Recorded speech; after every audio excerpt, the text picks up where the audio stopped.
दिवसभर आष्टीत कुत्रे मारी हिंडत होतो. त्यामुळे म्हणलं जरा ऊन पडलंय, रस प्यावा. रस प्यायला गेलो आपल्या कृष्णाबाईच्या हॉटेल.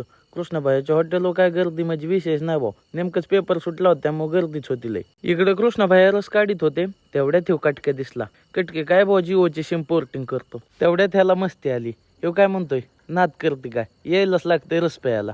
तेवढ्या ते पोरग दिसलं कुठलं होतं काय की. मग रुमाल सोडलं, कळलं विकास आहे. विकास भाऊला म्हणलं चल भावा जातो मी घरी, आता मी रस पेलो आताच त्यामुळे तुला नाही रस पाहिजे. जाता जाता करण म्हणला मी पण तुझ्या सोबत येतो. मग निघालो दोघं घरी. घरी जाता जाता काय किराणा घ्यायचा होता. इथं या शेटला म्हणलं किराणा दुकान बी चालू आहे, सांबाराचा बी धंदा चालू आहे काय. शेटचं काहीतरी गावठी जुगाड चालू होतं.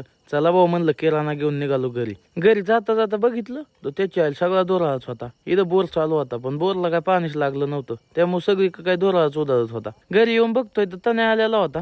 मग तण्याने मी निघालो व्हिडिओ शूट करायला.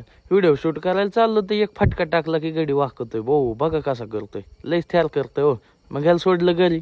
घरी सोडलं ते कोण महाराज आले. ते महाराज बघा लांबूनच हात जोडत. महाराजाला आल्या आल्या म्हणलं जय हरी महाराज. तेवढ्यात मग जरा गप्पा गोष्टी झाल्या चालू. तण्याला म्हणलं तण्या गप्पा बंद कर, आता चल चहा प्यायला. तनुच्या इथं मस्तपैकी चहा पेलो. बघा तण्या कसं नाटकं करतंय. अरे ते लहान लेकराला तरी येड्यावून करायचं सोड रे. आमचा तण्या काय आयुष्यात कधी सुधरतोय की नाही काय माहिती. तण्याला सोडलं मग सप्त्यात. आता मी बी जातो घरी, नाही तर घरचे द्या शिव्या. जाऊ दे. आपला ब्लॉग कसा वाटला ते कमेंट करून सांगा.